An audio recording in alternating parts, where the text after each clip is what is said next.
Chapter 5, Diamonds and the Rough. It's amazing what you can do with a few simple enchantments. All you need is one spell to automatically transcribe what you say, one to read new text as it appears, and a powerful magic book that instantly sends messages across the world. Well, not across the world. Canterlot isn't even all that far away, if not for the trees and the mountains. Well, actually the trees and the mountains were pretty significant. The point is that I could have, in theory, seen the tallest spires of the castle if I got above the tree line of the forest. If it was a clear day. I tried that technique you told me about, Twilight said. Or, more correctly, wrote. It was almost as good as speaking. I was sure we could get a voice link going if we wanted, but it would take more advanced illusion magic than I knew. Right now, since I had no idea what Twilight actually sounded like, the book was speaking using my voice. Did it blow up in your face? I asked. I'd shown her how to force some extra mana into simple spells. I developed it myself based on some hypotheses and notes from the Clover manuscript.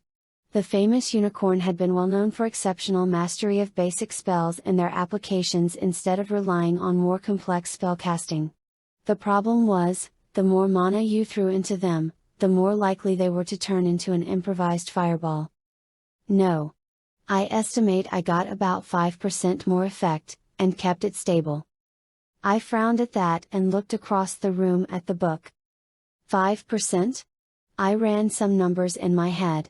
I admit I wasn't the best at magical theory. Twilight had shown that she was better with the math than I was in the 2 years since we'd started writing to each other. I was more about the application. Doing was the fastest way to learn, as far as I was concerned. That means you barely added more mana at all. I told you, it's safe to go to 50 or 60%. I'm afraid to push it that much. It's not safe. Safe. I rolled my eyes. Who cared about safe? I closed the book I'd been reading. Twilight, I keep telling you, if you don't push it to the limit, you never learn where the limits are, I sighed. When I was your age, the princess took me out into the mountains and made me learn how to use my power safely. When I was your age. I was starting to sound like an old mare. I picked up a stack of books I'd been meaning to put away. I was starting to get lazy about it. You developed strange habits when you lived alone. That reminds me. The princess is going to Saddle Arabia for another meeting with their leaders. The deadpan tone was unavoidable, but the total lack of inflection was starting to bug me. I needed to get a little more variety in the spell's voice. She keeps suggesting I take a vacation. I want to visit you. I dropped the stack of books I'd been holding, and yelled as I was buried in an avalanche of aging paper and binding. What? And you said yes? Applejack snorted. I groaned and leaned against an apple tree. It was probably named Rupert or Jackanape or something like that.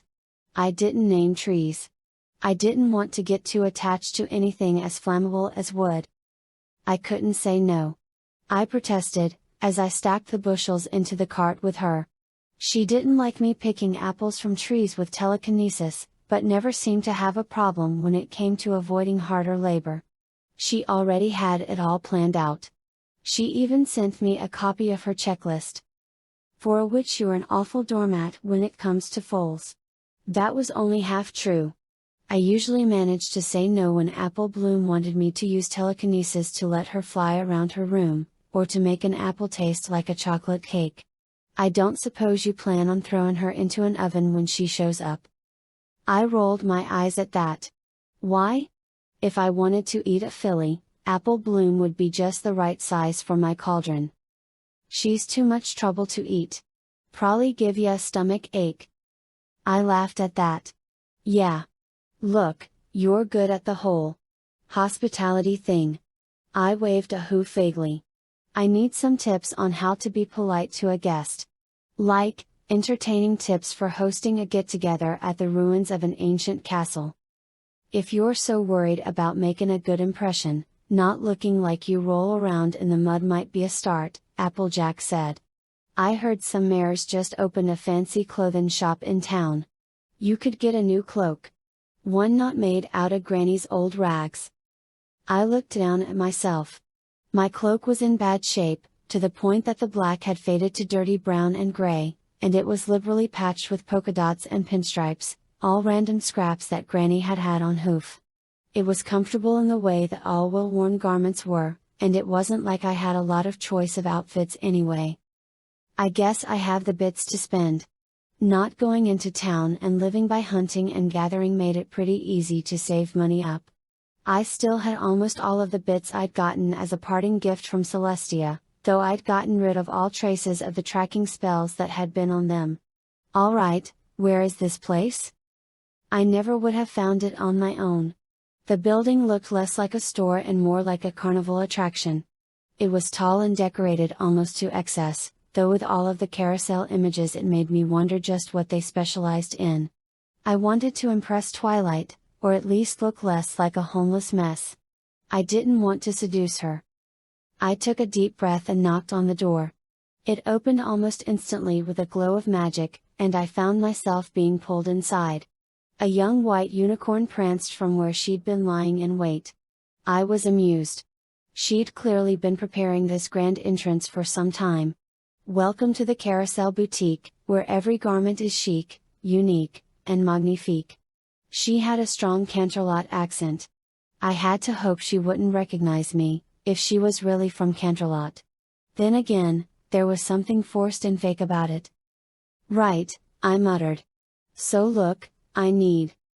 She gasped as she finally really looked at me. Darling. Your cloak. She grabbed it before I could say anything, the clasp breaking as she roughly removed it. What happened to it? She held it up, the light from the windows showing through the worn fabric. 6 years of living in the woods, I said, getting annoyed. Look, that stupid thing may be ugly, but it kind of means a lot to me and. Her eyes went wide. I didn't. I'm so sorry, dear. She lowered my cloak. There's only so much I can do for it.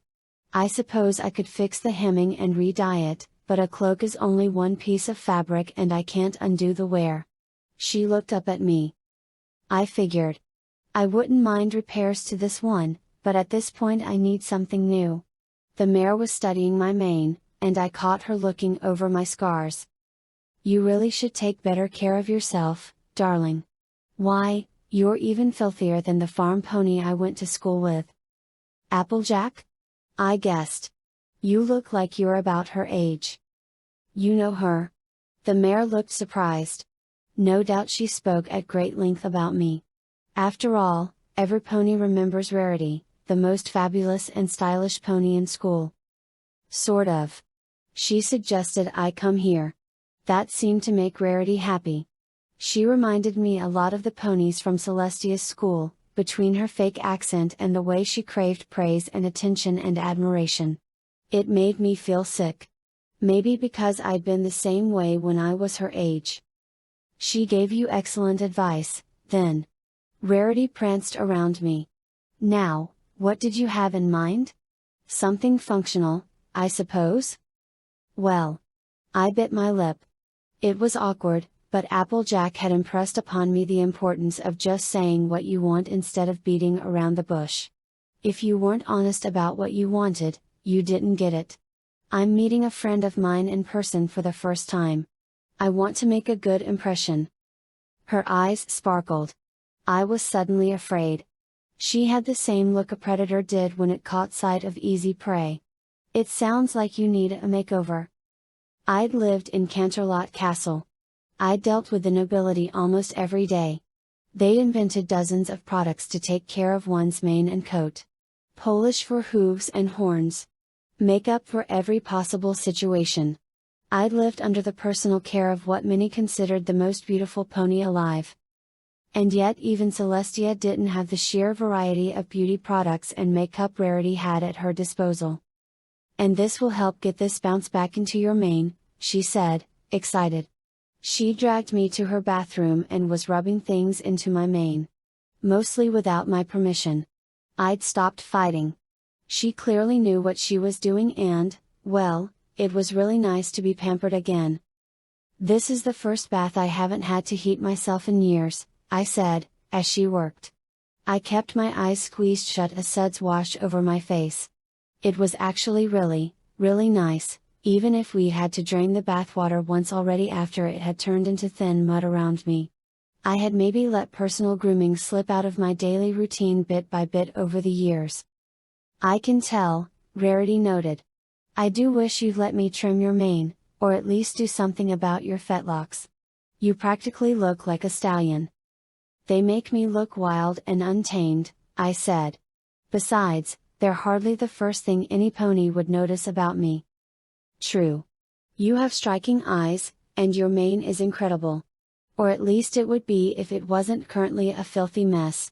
She dug her hooves into my scalp as she massaged my head. You and I both know I meant my scars, I sighed. They hadn't faded in the 6 years since I'd gotten hurt. Picking at them had been a pretty stupid thing to do. Dear, there are two kinds of problems, Rarity said. There are the kind that you can do something about, like your mane, and there are the kind that you can't do anything about, like your scars. The key to happiness is to learn the difference so you can change the former and accept the latter. I have accepted it, I said, trying not to move as she used her magic to rinse my mane. You're hiding it behind that cloak, she said. Trust me when I say you are a beautiful mare.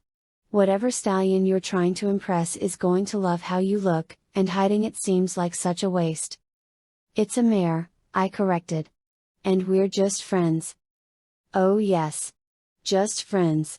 And that's why you're getting your first makeover in years, Rarity giggled. That's fine, dear. You don't have to tell me anything if you don't want to.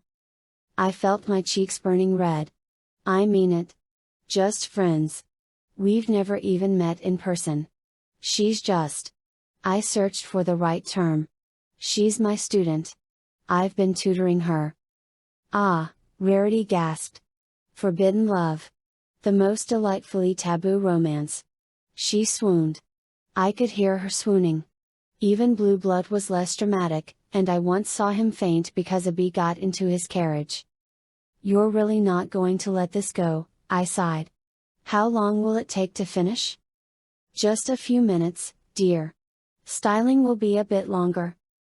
Not my mane. I meant the cloak. I struggled, trying to remember which day of the week it was, and totally failed. She said she'd be coming into town on Friday? So that's only 2 days from now. I think. Probably. Rarity stopped what she was doing. It's Thursday, dear. If your friend is coming on Friday, that means you need it done tonight. Oh. I paled a little. Rarity helped me out of the bath and started drying me off. I'll pay extra, or at least what I can. Turns out being a witch isn't a high-paying position. I was starting to worry I'd have to get a real job.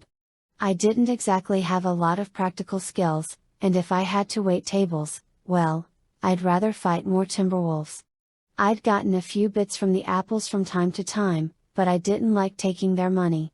They needed help, with Granny being too frail and Big Mac being the only one old enough to work the farm full-time. Applejack was a big help, but she kept overextending herself and I was worried she'd get hurt.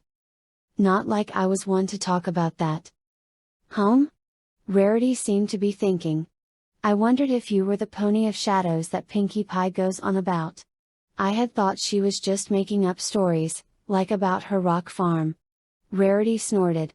I may not know much about farming, but I'm sure it's not how you make boulders. That's me, I said, holding my head high. The most dangerous thing in the Everfree. Excellent. Then I know just the way you can pay me for this work. I'm glad we decided to do this after you spend an hour fixing my hair, I complained, as Rarity led me through the scrublands. There were quarries and sinkholes all around us. My hoofs were already filthy again from walking through the dust and dirt. Darling, I wouldn't be seen with you in public otherwise, Rarity said, with all the haughty bearing of a Canterlot noble. I looked around us. Rarity, we're literally the only ponies within miles. I gestured to the wasteland. We're well out of town, no pony goes this way unless they need rocks, and I hesitated. And I have no idea why you actually wanted to come out here. Rocks, of course, Rarity said. Oh, don't give me that look. Not just any rocks. Gems, darling. My special talent is finding them, though actually digging through the dirt is such a bother. You seem reasonably strong, so you should be able to handle the physical labor, no? As long as you don't mind me digging with magic, I shrugged. Excellent. We will make an exceptional team. Rarity's horn lit up, and she changed direction. I followed her. Part of me felt stupid. I was being led around by a pony only a little more than half my age. Then again, I lived in the woods and apparently had twigs in my mane that I hadn't even noticed, so maybe I wasn't quite as independent and awesome as I thought. Sure, I sighed. Exceptional? We walked for a while longer, until Rarity stopped, her horn pointing downwards. Right here, Rarity said, making an X on the ground. I motioned for her to back away. Then I motioned for her to back up more when it looked like she might still be in the blast radius. 40 paces seemed safe enough. I charged up my horn, and I saw her eyes go wide with alarm just before I threw a bunker buster fireball at the target. The bright mote burrowed into the ground and exploded with a plume of dirt and fire reaching higher than Rarity's boutique. There you go, I said, proudly, waving to the crater with my bad hoof. That has to be at least 20 paces deep. Should be easy to get the gems now. Rarity glared at me. She was covered in a fine coat of dirt. There aren't any gems. You said I started, though she didn't let me finish. There aren't any gems because you blew them up. Come to think of it, that coat of dirt had some bright sparkles in it. A lady should show restraint and grace, not brute force. Hey, you wanted a hole, I made a hole. I frowned. I wanted to carefully dig and find the gems. Rarity stomped in frustration, then gasped as she chipped her hoof. I sighed and rubbed my temples as she fished things from her bag and started polishing it. Rarity, I'm not some refined lady. I wasn't even that when I lived in Canterlot. I'm a witch, and I blow things up. I gestured to the crater. I blow up timber wolves for Applejack. I blew up an old beaver dam as a favor to one of Applejack's friends. I even blow myself up for the sake of research. What about land sharks? Rarity asked.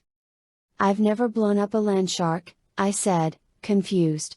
She dropped her bottle of hoof polish and was looking behind me. There's a land shark, right behind me, isn't there? She nodded. I slowly turned to look, and saw a mouth big enough to swallow me whole, ringed with teeth like stalagmites. Or stalactites. Depending on if the were on the upper or lower jaw, I suppose. My idle thoughts about speleology ended as it roared, blasting me with a wave of rancid air like a cheap Griffin buffet. I reacted with my usual aplomb, and threw a fireball down its throat. I was too surprised to focus, and so it was a weak sputtering burst of wet flame. The land shark backed off, and I saw its whole body, a shape like an arrowhead supported by 6 stumpy legs and girded with armor that the royal guard could only dream of. It was as strong as 100 ponies, able to dig so quickly through soil and soft stone that it could almost swim in the earth like a shark. And I'd just made it very, very cross. Having learned survival strategies from a Zebrakin shaman, I already knew the perfect strategy, an ancient art of putting one hoof in front of the other and moving as quickly as possible away from the danger, while making a loud noise to alert wildlife and ponies near you that you were in danger. It might have looked a lot like I started running away while screaming, but that was just because they didn't understand the subtle differences. And if I was running away while screaming, it was from an angry land shark, and was entirely justified. Blow it up! Rarity wailed, running with me and, I noted, easily outpacing me. Curse my twisted leg! I couldn't even leave her behind as a distraction. What happened to being delicate and ladylike? I panted, struggling to keep up. I don't want to be a ladylike meal, Rarity snapped. Use your witch powers. I couldn't argue with that, especially since I was going to be eaten first. The land shark was already after us, diving under the dirt and swimming through it at our heels. I tried to remember what I'd learned about them in school, but either I'd forgotten or, more likely, I'd assumed I'd never run into one. I ran through options in my head. Another bunker buster fireball. It would probably work, but the modified spell was more for cracking rock than attacking monsters, and by the time I had it charged and fired, we'd be in the blast radius. Well, it was a better choice than teleporting and watching it eat another pony. My horn lit up as I gathered power, struggling to focus as my heart pounded in my chest and my twisted hoof ached. I turned my head and fired behind us, the fireball burning into the sandy soil almost midway between me and the land shark. I tried to grab Rarity and throw her before it went off, but she was still in the air as it burst behind me, and I felt myself thrown into the sky by the shockwave. Pebbles bounced from my skin and a larger rock hit me painfully right near my cutie mark. I fell heavily to the ground, rolling to a stop and groaning in pain. Well, that was a pain in the ass, I grumbled, trying to get the dirt out of my eyes. There was enough salt in the soil to make it sting more than it should have. I got a glimpse of where the land shark had been.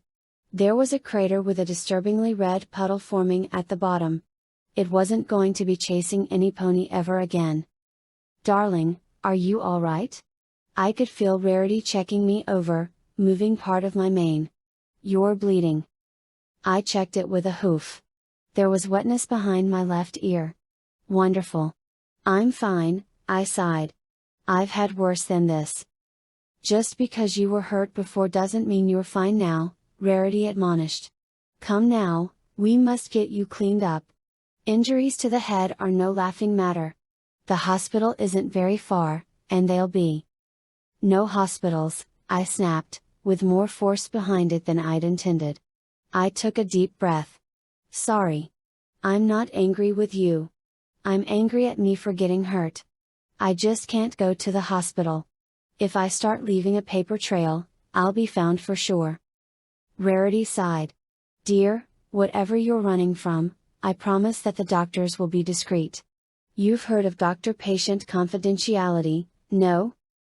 Just. I can't, I sighed. Sorry. You'll at least let me do what I can, won't you? Rarity said. She brushed some of the dirt from my coat.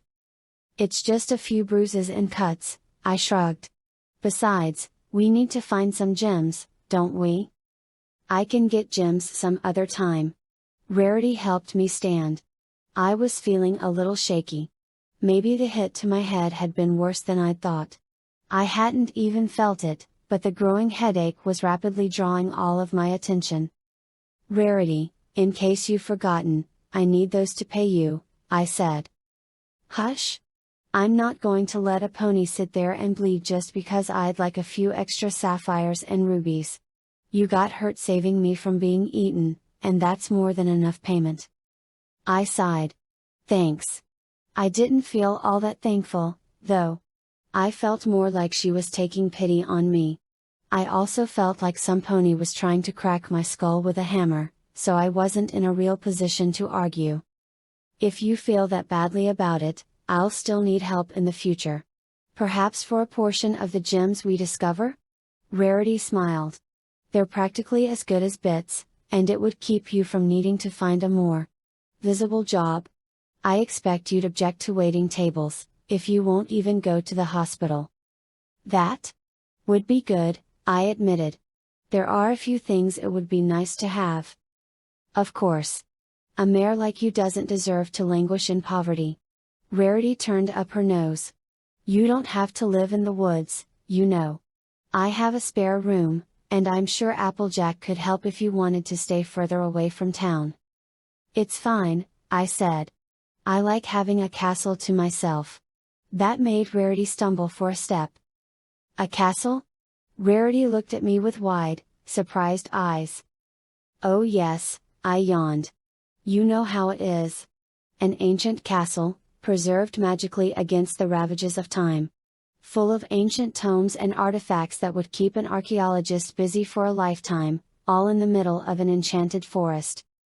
Rarity watched me, frowning, before turning away and sighing. Well, clearly you don't have any ancient soap or shampoo, darling. But if you ever needed, say, an interior decorator, you'll be my first choice if I need some pony to come and dust off my ancient ruins, I said. Now let's keep moving. Land sharks almost never travel alone. There could be more around here, and they'll smell the blood. Rarity's eyes went wide, and she started almost running. But not so fast that she'd leave me behind. Black, I said again. I don't care if blue would go well with my coat color. Dear, black is going to make you look like you're going to a funeral, Rarity sighed. A decade ago, yes, black went with everything and was appropriate for all occasions. But current fashion is bright colors, accents that pop, and flowing lines. I live in the woods, I groaned. Bright colors are going to fade and it's going to be impossible to keep clean. Black hides stains. Especially burns. I might be mostly fireproof, but my clothing wasn't so lucky. I suppose, Rarity sighed. It just seems so dull? A cloak with no bright colors, no patterns, just flat black? You might as well buy off the rack at that point. She shuddered. Restrictions breed creativity, I countered.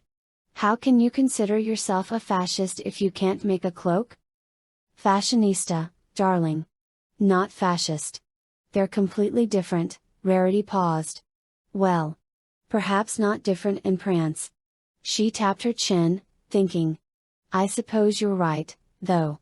Even a cloak can be made beautiful with excellent use of materials and fitting. That's the spirit, I said. Rarity herded me onto a stage surrounded with mirrors, pushing me with rolls of fabric. I didn't like what I saw in the mirror. Sure, my mane was the best it had looked in years, but my body was still broken. The scars from the manticore attack had never really faded, and my twisted leg was obviously bent. I wasn't as scrawny as I had been, at least. All the running through the woods had helped me get in shape. Maybe something sheer. No, that will never hold up to rough usage, she sighed. I suppose wool is the best material, though it doesn't do well when wet. Rarity juggled bolts of fabric, pulling swatches from them and holding them against my coat. I waited, avoiding looking at myself in the mirror. She tilted her head and looked at me. What's wrong, dear? It's nothing, I lied. I was starting to get annoyed that a filly was speaking to me like she was older than I was.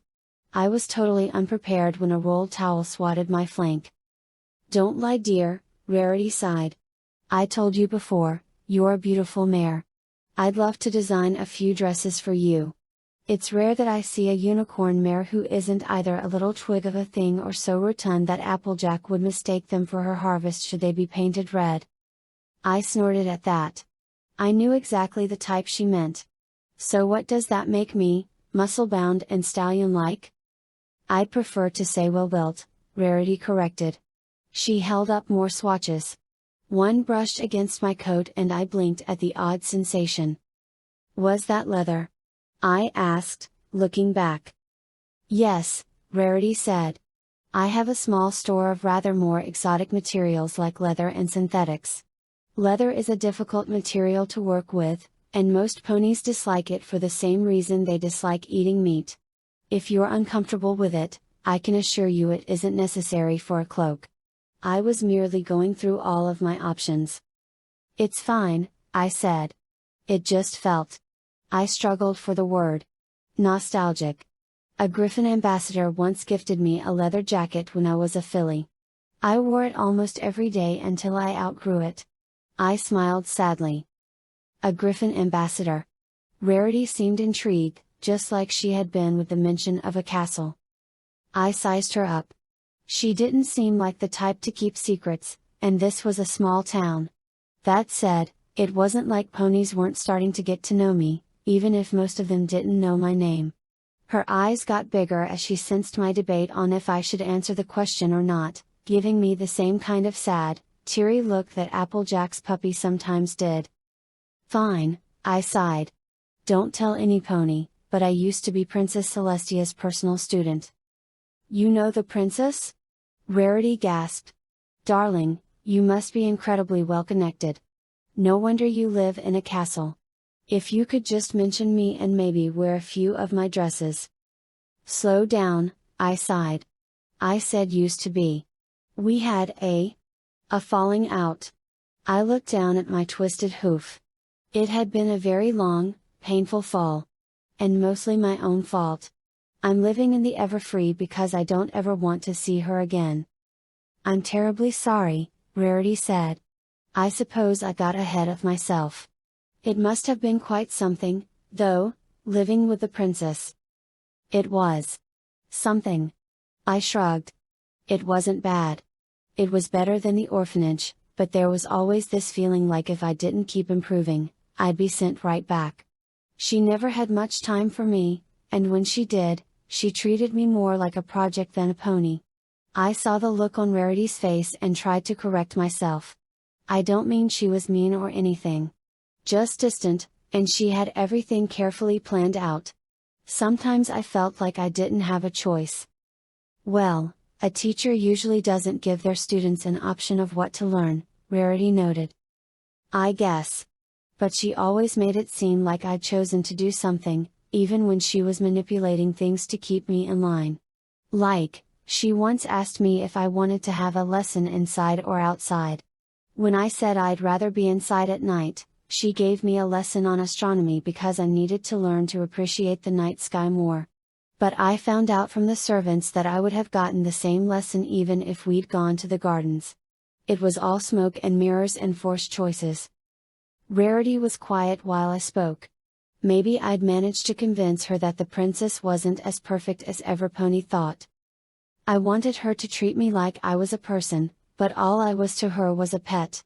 Scolded when I did something she didn't like, praised when I jumped through her hoops, and never anything like an equal. I rubbed at my eyes. Then thrown into the street when I refused to do any more tricks for her. I was surprised when Rarity hugged me. It was a little awkward. It was clear she wasn't used to doing it. I still appreciated it, leaning into her and trying to keep my sniffling under control. I promise I won't tell a soul, Rarity said. I won't even tell them if the Pony of Shadows herself needs a shoulder to cry on. I know what it's like to have to put a face on in front of ponies, dear, and that high society can be cruel, she sighed. I know it too well. I left the boutique with a new cloak. Rarity had almost stitched it into place, draping fabric over me and cutting it to shape. I had to admit that her magic was more impressive than I thought. It wasn't as powerful as mine, of course, not that any pony was as powerful as me, but she had an amazing level of control with her telekinesis. I'd tried sewing myself, but I couldn't manage to make the delicate, repetitive motions without ripping something. It was one reason I'd been having Granny Smith patch my cloak up. She'd put my old cloak in a box after a few repairs, and the oddly heavy package was weighing down my saddlebags as I finally got back to the castle. I'd been smart enough to set up an arcane mark, but because of the castle's ambient wards, I'd had to put it nearly at the bridge, so it was still a long walk, especially since my hooves were tired from joining Rarity on her little quest today. I took the cloak off and carefully folded it. I didn't want it to get wrinkled before the big day tomorrow. An old fireplace lit with a motion of my horn, logs bursting into flame. I had a lot of cleaning to do before twilight got into town. I'd never been good at it, since I'd had a largely ignored rotating cast of servants to clean up any messes I'd made. I had to start somewhere, though, and if I started with books I'd get distracted and forget the rest. I grabbed my saddlebags and started dragging them towards the room of salvaged furniture that I called my own. The room across the hall was in good enough condition for twilight, though the roof leaked a little where the weatherproofing enchantment refused to pick up the slack. The box Rarity had given me was still oddly heavy. I pulled it out and opened it. My old cloak looked, well, not brand new, but in better condition. The frayed edges had been rehemmed, and an application of dye had smoothed out the worn colors to a warm dark gray. The broken clasp had been repaired, and there was a new lining sewn in around the shoulders to make it warmer. I smiled. Rarity hadn't just done what she could to repair it, she'd made sure it was still useful. I pulled it the rest of the way out of the box, and saw why it had been so heavy. Rarity had put something else into it without telling me. Nestled into the bottom of the box was a jacket. A leather jacket.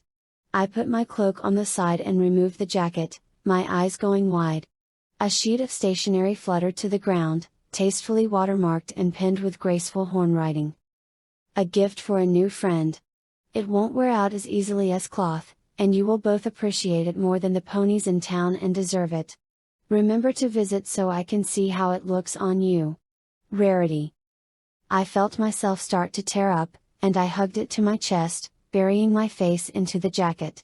It smelled just like the one I'd had as a foal, like the good times when I used to think I was special. I collapsed onto my bed, still holding it, and wondered where it had really all started to go wrong.